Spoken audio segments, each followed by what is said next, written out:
నమస్తే.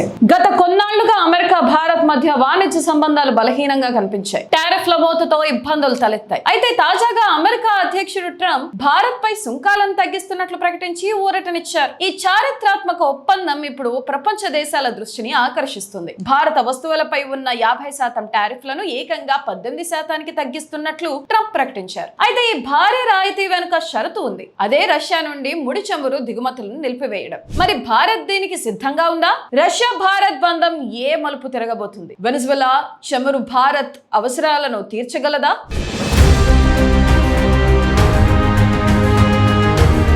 Truth social వేదికగా Donald Trump సంచలన విషయాలను వెల్లడించారు. తన చిరకాల మిత్రుడు నరేంద్ర మోదీతో జరిగిన చర్చల అనంతరం భారత వస్తువులపై విధిస్తున్న శిక్షాత్మక సుంకాలను 50% నుండి 18% తగ్గిస్తున్నట్లు ప్రకటించారు. గతంలో భారత్ నుంచి వచ్చే వస్తువులపై ట్రంప్ 25% వరకు పన్నులు విధించిన సందర్భాలు ఉన్నాయి. ఇప్పుడు వాటిని గణనీయంగా తగ్గించడం వల్ల భారత ఎగుమతులకు అమెరికాలో భారీ మార్కెట్ లభిస్తుంది. దీనికి బదులుగా రష్యా నుంచి కొంటున్న చమురును ఆపేసి అమెరికా వెనిజువెలా నుంచి ముడి చమురును కొనుగోలు చేసేందుకు మోదీ అంగీకరించారని ట్రంప్ పేర్కొన్నారు. ఉక్రెయిన్ యుద్ధాన్ని ఆపడానికి రష్యా ఆర్థిక మూలాలను దెబ్బతీయడానికి ట్రంప్ వేసిన అతిపెద్ద ఎత్తుగడ ఇది అని విశ్లేషకులు అంటున్నారు.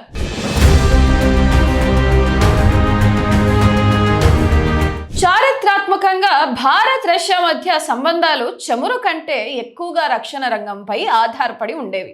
కానీ ఉక్రెయిన్ యుద్ధం తర్వాత రష్యా ఇస్తున్న భారీ డిస్కౌంట్లను భారత్ అందిపుచ్చుకుంది. ప్రస్తుతం రోజుకు సుమారు 15 లక్షల బ్యారెళ్లు రష్యా ముడి చమురును భారత్ దిగుమతి చేసుకుంటుంది. ఇది భారత్ మొత్తం చమురు దిగుమతుల్లో 3వ వంతు కంటే ఎక్కువ. ప్రపంచంలోనే రష్యా ఆయిల్ను కొంటున్న 2వ అతిపెద్ద దేశం భారత్. అయితే అమెరికా నుంచి వస్తున్న ఒత్తిడి, మరోవైపు టారిఫ్ల తగ్గింపు ఆఫర్ నేపథ్యంలో భారత్ ఒక క్లిష్టమైన నిర్ణయం తీసుకోవాల్సి ఉంది. ప్రధాని మోదీ ట్రంప్ ప్రకటనను అద్భుతమైన డీల్గా అభివర్ణించినప్పటికీ రష్యా ఆయిల్ను పూర్తిగా నిలిపివేయడంపై ఇంకా అధికారికంగా ఎటువంటి ప్రకటన చేయలేదు.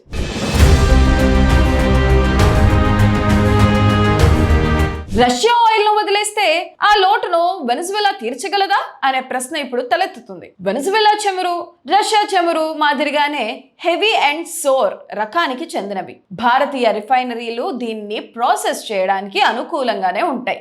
కానీ ఇక్కడ ఒక చిక్కుంది. రష్యా నుంచి భారత్ కొంటున్నంత చమురును వెనిజువెలా ప్రస్తుతం ఉత్పత్తి చేయడం లేదు. వెనిజువెలా చమురు నిల్వలు పెరగాలంటే బిలియన్ల కొద్దీ పెట్టుబడులు, కనీసం 10 ఏళ్ల సమయం పడుతుందని నిపుణులు చెబుతున్నారు.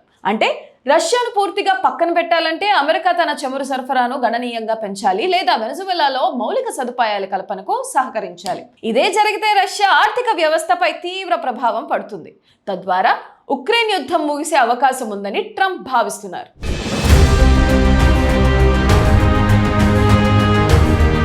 ఏది ఏమైనా ట్రంప్ మోదీ ఒప్పందం అంతర్జాతీయ వాణిజ్యం ఒక చిత్రాన్ని మార్చేలా కనిపిస్తుంది.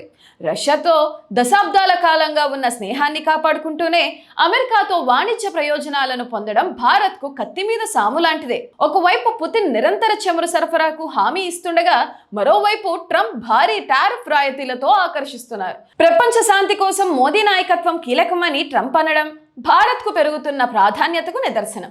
మరి రాబోయే రోజుల్లో రష్యా నుంచి భారత్ వచ్చే చమురు ట్యాంకర్లు తగ్గుతాయా?